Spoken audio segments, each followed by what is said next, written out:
Nos amis musulmans parlent beaucoup de la crainte de l'Éternel, la crainte de Dieu.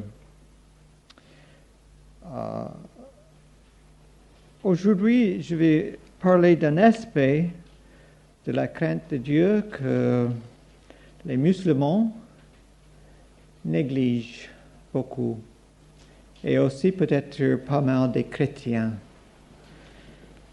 La Bible parle dans Ésaïe de ce peuple. Il m'honore de la bouche et des lèvres, mais son cœur est éloigné de moi. Et la crainte qu'il a de moi n'est qu'un précepte de tradition des hommes. Il y a la crainte selon la Bible, il y a la crainte selon la tradition des hommes. Et je crois beaucoup de gens, en parlant de la crainte de Dieu, ils parlent de la crainte de Dieu selon la tradition des hommes, mais non pas selon la vérité de la Bible. Je veux noter 4 points concernant la vraie crainte de Dieu. Premièrement, la vraie crainte de Dieu doit nous amener à avoir la même appréciation des choses que Dieu. La même appréciation des choses que Dieu. Deuxièmement, la vraie crainte de Dieu nous amène à nous détourner du mal. Troisièmement, la vraie crainte de Dieu peut nous amener à la persécution. Peut-être c'est une chose on ne veut pas penser trop, mais Jésus nous donne l'avertissement pour notre bien. On va voir ça. Finalement, la vraie crainte de Dieu est liée à la sanctification. Premièrement, la vraie crainte de Dieu doit nous amener à avoir la même appréciation des choses que Dieu. Des petites explications de ce que je veux dire par cela. Notre attitude vis-à-vis du mal et vis-à-vis de bien doit être comme l'attitude de Dieu. Dans Proverbe 8, la crainte de l'Éternel, c'est la haine du mal, l'arrogance et l'orgueil, la voix du mal et la bouche perverse ou le mensonge. Voilà ce que je hais. Maintenant, un passage dans Psaume 11, versets 5 et 7, mais je veux commencer avec 7, côté positif. Car l'Éternel est juste, il aime la justice. Maintenant, verset 5, le côté négatif.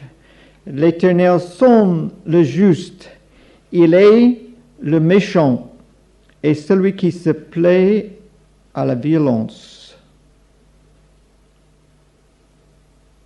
Il est le méchant et celui qui se plaît à la violence. Un petit passage dans Genèse concernant la violence, la méchanceté.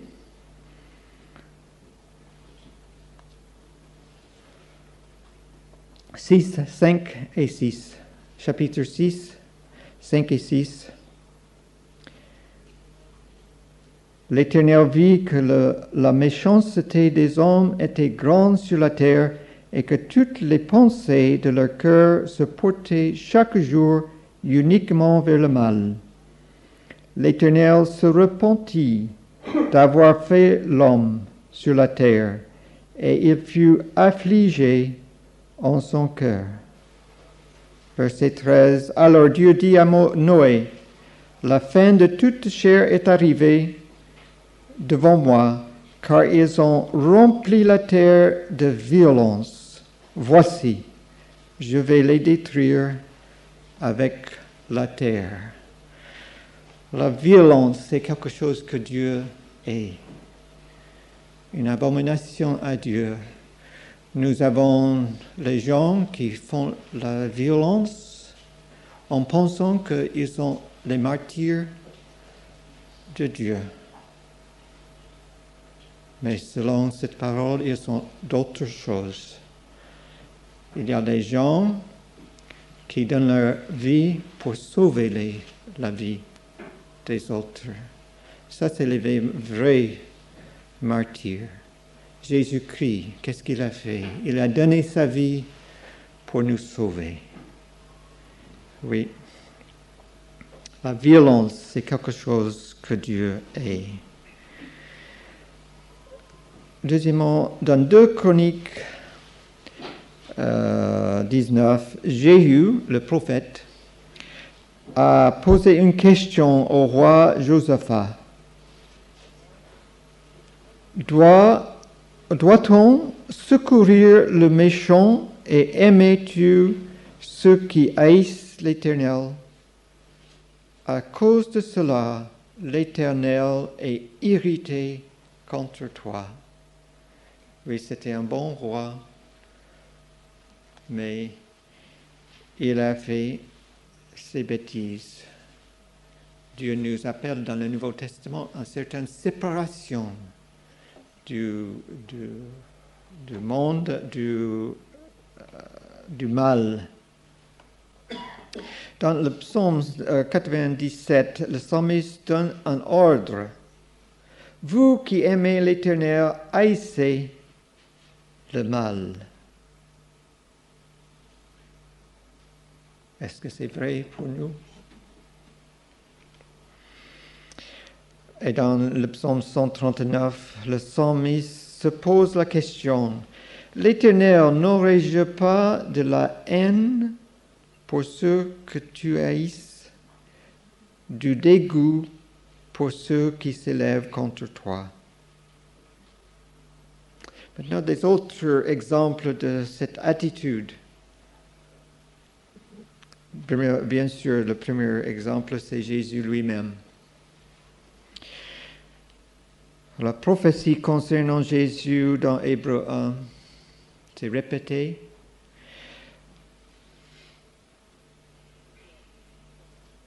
Tu as aimé la justice et tu as haï l'iniquité.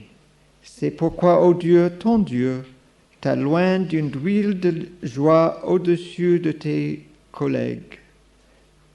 Oui, c'était l'attitude de Dieu. Il a haï l'iniquité, il a aimé la justice. Et c'est exactement la même chose pour Jésus. Oui, et aussi, Jésus était attristé. Le mercredi soir, nous sommes en train d'étudier l'évangile de Jean. Et l'autre semaine, nous avons eu cet exemple dans le 2e chapitre de ce que Jésus a fait dans le temple. Il était attristé par la façon que les gens étaient en train d'agir dans la maison de Dieu, de vendre les bêtes et faire l'échange dans la maison de Dieu. Il était vraiment attristé et fâché contre ça. Jésus était aussi attristé à cause de l'endurcissement du cœur des gens et aussi l'exemple qu'il a pleuré sur la ville de Jérusalem. Oui, il était triste à cause de la méchanceté des gens. L'exemple de Lot, dans 2 Pierre 2,7, on ne voit pas ça dans l'Ancien Testament, mais c'est un petit commentaire de la vie de Lot.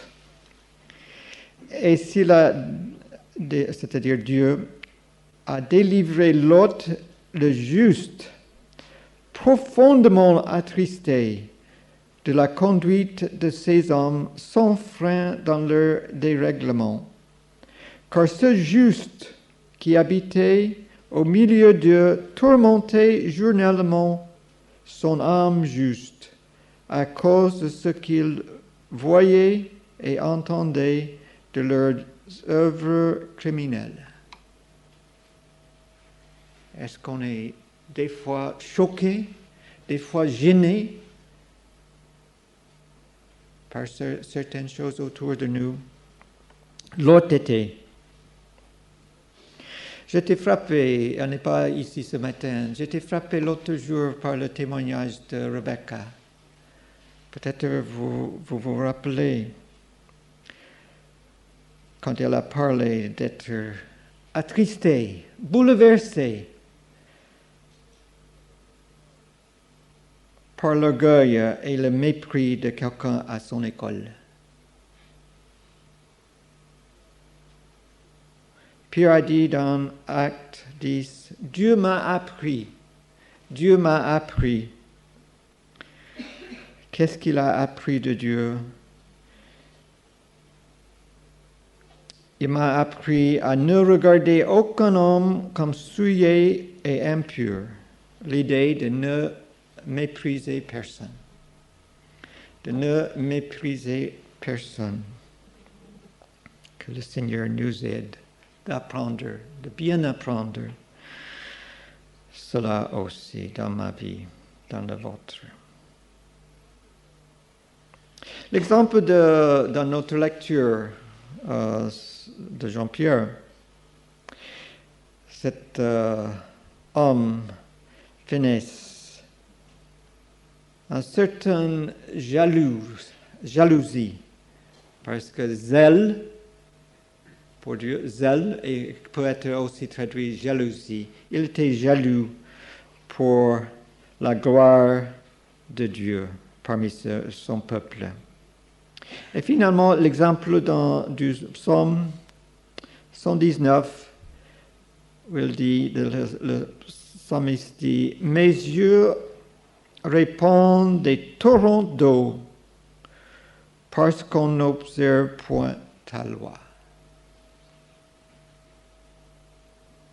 Plus qu'être attristé, il a pleuré à cause de les gens autour de lui qui n'observent point la loi de Dieu. Est-ce qu'on peut avoir cette même attitude sur l'orgueil et les péchés de nos camarades de classe à l'école et de nos professeurs?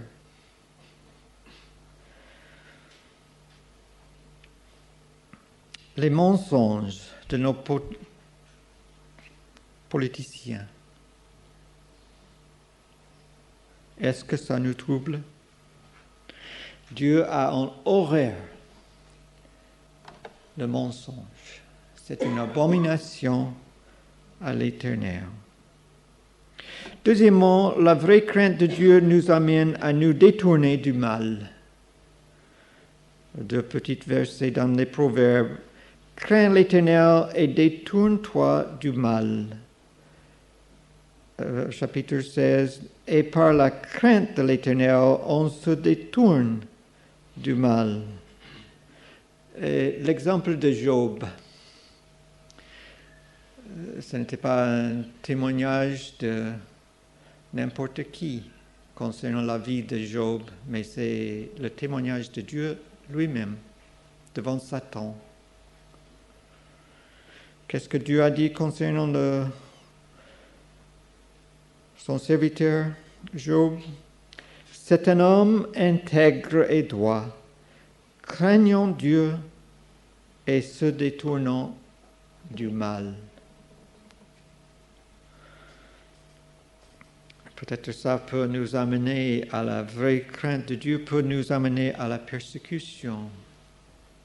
Est-ce que c'est arrivé dans la vie de Job? Personne.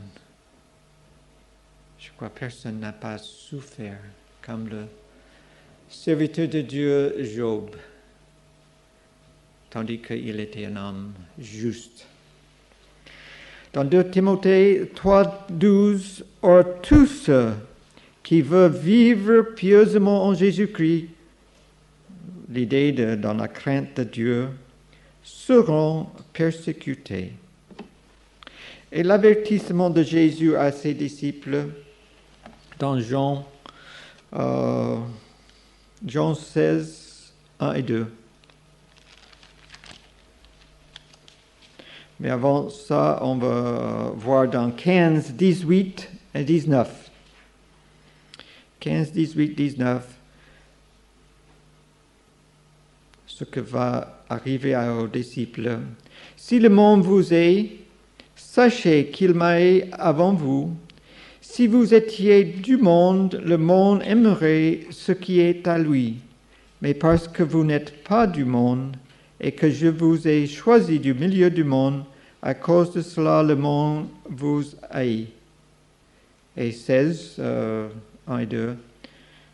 « Je vous ai dit ces choses, afin qu'elles ne soient pas pour vous une occasion de chute. » C'est-à-dire, quand les persécutions, les problèmes arrivent pour les croyants, que cela ne soit pour vous une occasion de chute. « Ils vous excluront des synagogues, et même l'heure vient où quiconque vous fera mourir croit rendre un culte à Dieu. » C'est arrivé avec l'apôtre Paul, quand il a emprisonné des croyantes et a aidé de mettre à mort. Et ça arrive aussi dans nos jours, qui pensent, en faisant cela, ils font la volonté de Dieu. Je vous ai dit ces choses, verset 33, afin que vous ayez la paix en moi. Vous aurez des tribulations dans le monde, mais prendre courage, j'ai vaincu le monde. Dans 1 Pierre 4, « Mes bien-aimés, ne trouvez pas l'étrange d'être dans la fournaise de l'épreuve, comme si vous arrivait quelque chose d'extraordinaire. » Oui, plutôt, c'est chose normale. Les problèmes, les persécutions. Paul et Barnabas retournent aux églises qu'ils ont fondées en fortifiant les disciples, les exhortant à persévérer dans la foi et disant que c'est par beaucoup de tribulations qu'il nous faut entrer dans le royaume de Dieu. Et dans 1 Thessaloniciens 3:3, afin que personne ne soit ébranlé au milieu des afflictions, car vous savez vous-même que nous sommes destinés à cela. Ce n'est pas une chose étrangère pour les croyants. Pour terminer, la vraie crainte de Dieu est liée à la sanctification. Dans 2 Corinthiens 7, « Purifions-nous de toute souillure de la chair et de l'esprit en achevant notre sanctification dans la crainte de Dieu. » Des fois, nous ne sommes pas sûrs de la volonté de Dieu concernant quelque chose. Si je reste à Marseille cette année, si je pars ailleurs, des fois on n'est pas sûr. Mais il y a une chose 100% sûre, et nous voyons ça dans 1 Thessaloniciens 4:3. Ce que Dieu veut, la volonté de Dieu, c'est votre sanctification. C'est que vous abstenez de la débauche. C'est que chacun de vous sache posséder son corps dans la sainteté et l'honnêteté. Oui, c'est la volonté de Dieu, cela. De nos jours, on a tendance à séparer les dons de l'esprit et le fruit de l'esprit. Dans les échelles, Dieu nous montre pourquoi il nous a donné son esprit. Je mettrai mon esprit en vous et je ferai en sorte que vous suiviez mes ordonnances et que vous observiez et pratiquiez mes lois. Oui, un bon test, une doctrine, une façon de vivre.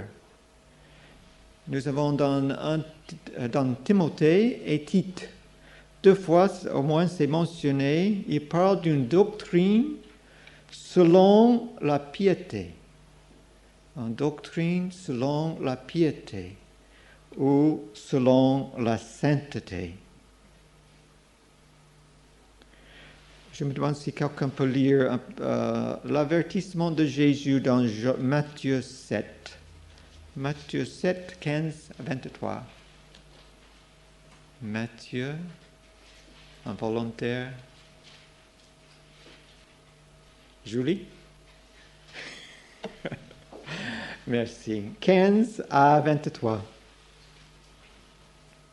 Matthieu 7. Oui. Gardez-vous des faux prophètes. Ils viennent à vous en vêtements de brebis, mais au-dedans, ce sont des loups ravisseurs. Vous les reconnaîtrez à leurs fruits. Cueille-t-on des raisins sur des épines ou des figues sur des chardons? Tout bon arbre porte de bons fruits, mais le mauvais arbre porte de mauvais fruits. Un bon arbre ne peut porter de mauvais fruits, ou un mauvais arbre porter de bons fruits. Tout arbre qui ne porte pas de bons fruits est coupé et jeté au feu. C'est donc à leurs fruits que vous les reconnaîtrez. Ceux qui me disent « Seigneur, Seigneur » n'entreront pas tous dans le royaume des cieux, mais seulement celui qui fait la volonté de mon Père qui est dans les cieux. Plusieurs me diront ce jour-là « Seigneur, Seigneur, n'avons-nous pas prophétisé par ton nom? N'avons-nous pas chassé des démons par ton nom? Et n'avons-nous pas fait beaucoup de miracles par ton nom ?»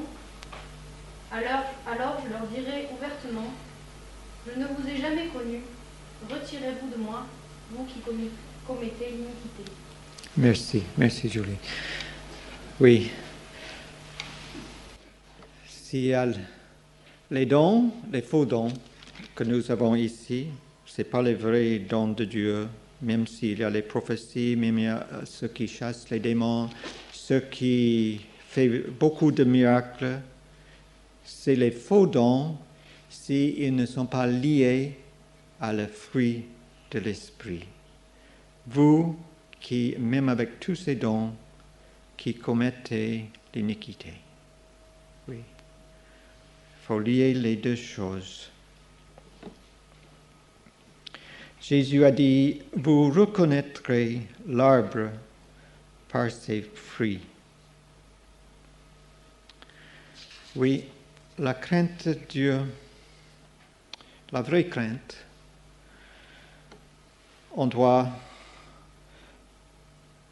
ça doit nous amener à avoir la même appréciation, la même latitude que Dieu vis-à-vis des choses bonnes, vis-à-vis des choses mauvaises. Même attitude que Dieu. La vraie crainte de Dieu nous amène à nous détourner du mal. Et si on marche dans la crainte de Dieu, on peut avoir la persécution aussi. Nous devons être préparés pour cela si ça arrive. Et finalement, la vraie crainte de Dieu est liée à la sanctification. Que le Seigneur nous aide d'avancer jour après jour dans cette crainte de Dieu, par sa grâce. Amen. Pour terminer, nous allons chanter dans À toi la gloire 274. Il fait bon à ton service. 274.